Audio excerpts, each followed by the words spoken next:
चालाक किसान का बेटा। एक गांव में एक लालची जमींदार रहता था।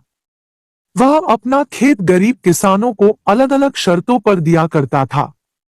उसी गांव में घोचू लाल नाम का एक गरीब किसान रहता था।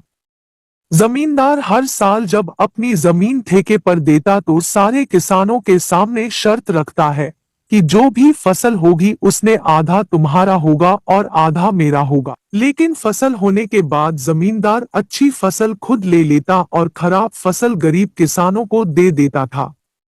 एक दिन घोचू लाल का बेटा सुमन गर्मियों की छुट्टियों में अपने गांव में आया और उसने अपने पिताजी और बाकी किसानों की हालत देखी जो बहुत ज्यादा खराब थी। उसके पिताजी ने सुमन को सारी बात बताई। सुमन ने अपने पिताजी से कहा कि आज से खेती में करूंगा और वह जमींदार के पास जाता है। सुमन जमींदार से कहता है कि आज से अपनी पिताजी की जगह पर मैं काम करूंगा। सुमन ने जमींदार से कहा, बताइए जमींदार जी, इस बार कौन सी शर्त है। जमींदार ने मन ही मन में सोचा, इसके बाप को तो मैं उल्लू बनाता ही था, लेकिन ये तो बच्चा है, इसे मैं ऐसा नचाऊंगा कि यह परेशान हो जाएगा। जमींदार ने उसके सामने शर्त रखी कि इस बार जो फसल होगी उसमें नीचे का हिस्सा तुम्हारा होगा और ऊपर का हिस्सा मेरा होगा।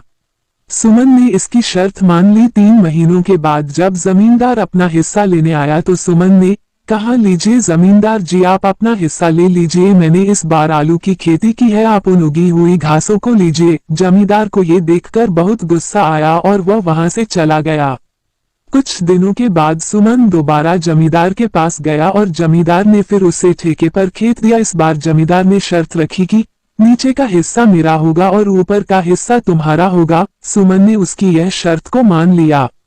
3 महीनों के बाद जमींदार जब आया तब सुमन ने कहा, जमींदार जी, आप अपना नीचे का हिस्सा ले लीजिए, इस बार मैंने गेहूं की खेती की है।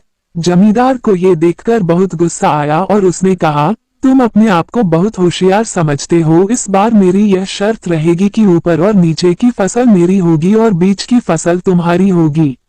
सुमन ने ये शर्त को मान लिया और जमींदार से कहा कि मेरी भी एक शर्त रहेगी, अगर मैं इस शर्त में जीत गया तो तुम सभी किसानों को उनका हिसाब बराबर दोगे। जमींदार ने सुमन की इस शर्त को मान लिया। 3 महीनों के बाद जमींदार अपना हिस्सा लेने आया तो सुमन ने कहा, जमींदार जी, आप अपना ऊपर का और नीचे का हिस्सा लीजिए, इस बार मैंने गन्ने की खेती की है। ये सब देखकर जमींदार हार मान लेता है और तब से जमींदार किसानों को उनका हिसाब बराबर देता है, जिससे सभी किसान बहुत खुश होते हैं।